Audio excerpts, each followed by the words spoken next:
Jadi kita gak perlu terlalu jauh soal tambang, soal apa. Kita nambang dari warga kita sendiri aja. Selesai itu. Tapi justru yang kita lihat hari ini Kiai atau NU menjadi stempel gitu loh. Stempel legitimasi kebijakan saja. Dan ketika ada hal-hal yang tidak pas, tidak ada koreksi. Guru-guru hari ini yang nasibnya guru honorer yang ngajar sudah bertahun-tahun kalah dengan hanya gajinya tukang cuci piring MBG. Ini mau lari kemana hari ini? Dan ketika nikah siri, ini kan sangat NU banget sebetulnya. Itu diancam hukuman kalau nggak salah 2 tahun. Iya. 2 tahun. Sementara yang zina cuma 6 bulan. Apakah kita memilih zina untuk lebih ringan hukumannya? Ini sebetulnya Majelis Fatwa NU harus bersuara mengkritisi KUHP ini. Tapi hari ini tidak ada. Jangan sekali-kali hilangkan jasa para ulama. Saya tinggal melanjutkan apa yang tadi sudah disampaikan Gus Salam Sohib, bahwa memang kacamata saya memang dari kacamata pesantren. Saya belum pernah menjadi pengurus harian di NU, Gus. Paling akwan itu, paling banter itulah. Ya. Dan di NU saya terlibat di struktur di pengurus PPRMI 1 periode. Nah, karena urusannya juga sekali lagi pesantren. Kita melihat kita diwarisi NU itu seperti diwarisi pesantren oleh orang tua. Ketika orang tua kita meninggal, kita diwarisi pesantren, yang tentu pesantren ya dengan nilai-nilai luhurnya. Itu yang harus kita jaga. Tetapi pesantren tidak berdiri sendiri sebagaimana NU. Kita berdiri di tengah masyarakat yang majmuk, kita berdiri di tengah-tengah perubahan zaman yang begitu cepat. Maka bagaimana kita menyelaraskan? Maka transformasi itu sudah menjadi satu sunatullah yang mau tidak mau harus kita lakukan. Beberapa pesantren melakukan itu. Seperti contoh tadi soal figur sentral. Hampir hari ini pesantren tidak ada figur sentral.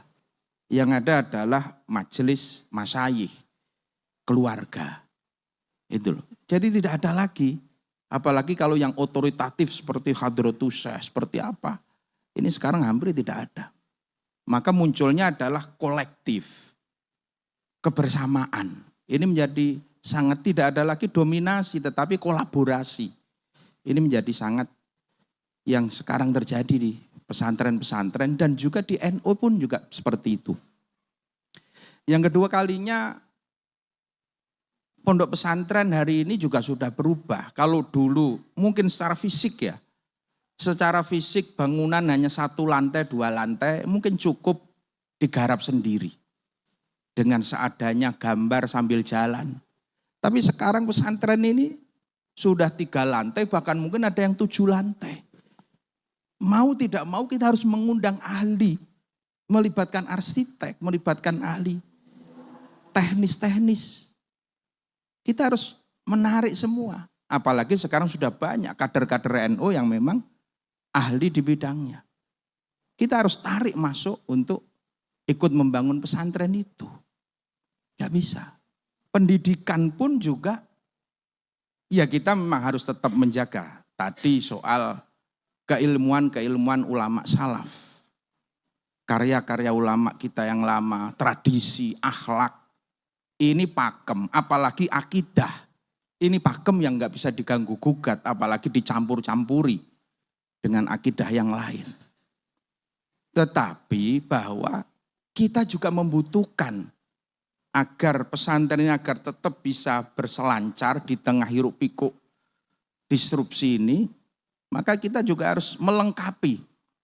Maka kita sekarang melihat banyak pesantren-pesantren juga ada di situ pendalaman soal IT, ada di situ soal ekonomi, bisnis, dan lain sebagainya. Maka sudah saatnya sebetulnya pesantren-pesantren kita ini juga bagaimana ada sekolah unggulan, Saya mendorong ketua umum kita, Cak Imin, bagaimana bikin sekolah yang berbasiskan sekolah modern dengan IB system. Karena apapun, banyak kader-kader kita yang punya potensi untuk masuk top 10 university. Yang hari ini belum terfasilitasi secara penuh. Ini tugas pendidikan kita agar kita juga bisa terus maju. Bidang kesehatan, saya ngambil contoh sederhana. Tadi yang disampaikan Pak Fahri Ari soal culture broker. Ini sebetulnya belum sepenuhnya hilang. Masyarakat hari ini masih. Dulu ada orang sakit datang ke kiai. Kiai, anak kula panas kiai. Sudah hampir sehari panasnya belum turun. Akhirnya oleh ayah saya dulu dikasih air. Air dikasih doa. Dah ini bawa pulang nanti diminum. Insya Allah sembuh anak kamu. Akhirnya betul diminum. Pagi hari datang. Kiai alhamdulillah anak saya sudah sembuh kiai. Hari ini pun masih ada juga masyarakat yang datang ke kita. Gus, anak kula panas Gus, niki pripun? Saya pun dia juga dikasih sama orang tua. Engko nek ana wong njaluk donga iki wajanen, gitu lah. Airnya kalau di tempat saya itu ada kolam wudu santri. Lho banyu sing barokah lho kolam wudu santri. Ambilkan air dari situ. Saya ambilkan air, saya baca mantra sebisanya lah. Garuda Pancasila atau apalah. Ya lal waton. Saya kasih. Tapi saya harus sadar bahwa doanya sama, airnya sama, tapi yang baca udah berbeda. Saya sadar diri. Maka saya sampaikan, Pak, ini air jenengan kasihkan anaknya, jenengan minumkan bacaannya ini. Tapi kalau sampai besok pagi belum turun panasnya, bawa ke rumah sakit NU. Artinya ada solusi. NU harus bikin rumah sakit. Itu loh. Ada lagi alumni yang datang ke tempat. Dulu semua masyarakat kan mau tandur minta hari ke kiai. Kapan tandur yang baik kiai? Harinya. Doanya apa? Gitu kan. Sekarang juga sama. Ada santri datang ke rumah, Gus, kula badhe buka Gus, warung Gus. Dinten napa sing oh dina Ahad saya bilang gitu. Ahad kuwi apik. Bacaane napa wirite? Saya kasih manakib bengi manakiban sik ngundang wong pitu mbeleh ayam, ingkung. Aja lali kopine saya bilang gitu. Saya sampaikan itu, semua sudah saya kasihkan. Tapi anak itu belum juga beranjak. Saya kurang apa meneh, donga wis dina wis kurang apa meneh. Dia tanya, modale pundi Gus? Lah, ini kan repot. Kiai hari ini tidak hanya diminta doa, tapi juga diminta modal. Itu loh. Modalnya gimana Gus? Ya saya jawab, alhamdulillah modalnya sampean masuk ke BMT itu loh. Kita udah siapin BMT. Lah. Karena kalau dimodali dewe, santri itu mesti ora bali Pak. Kita harus punya lembaga otoritatif yang ngurus permodalan. Ya. Itu harus ada solusinya gitu loh. Jadi tidak hanya ya harus dilengkapi. Ya ada doa, ya ada solusinya. Itu yang muncul hari ini kebutuhannya memang seperti itu. Maka apalagi untuk mengurus manajerial santri. Dulu ayah saya itu meninggal santrinya baru 800. Sekarang sudah tambah. Ini tentu kita butuh sistem manajemen yang lebih bagus. Karena umpamanya ya, seperti NO ini, yang tadi Pak Syafiq bilang 50 juta, 60 juta. Ini kan kekuatan yang luar biasa. Kekuatan yang luar biasa. Kalau ini di-manage, makannya jadi satu, udahlah. Itu luar biasa. Artinya kita juga butuh tenaga yang bisa memanage keuangannya NU yang bagus. Agar bisa dapat pemasukan yang itu nanti juga bisa untuk kemaslahatan bersama tadi. Ini harus di-manage betul. 60 juta, saya sering bilang, 60 juta warga NU pasti tiap tahun minimal beli satu peci. Gimana? Enggak usah semua, 10% aja peci itu produk kita sendiri. Ini sudah luar biasa hasilnya. Jadi kita nggak perlu terlalu jauh soal tambang, soal apa. Kita nambang dari warga kita sendiri aja. Selesai itu. Selesai kalau kita manage betul-betulan itu loh.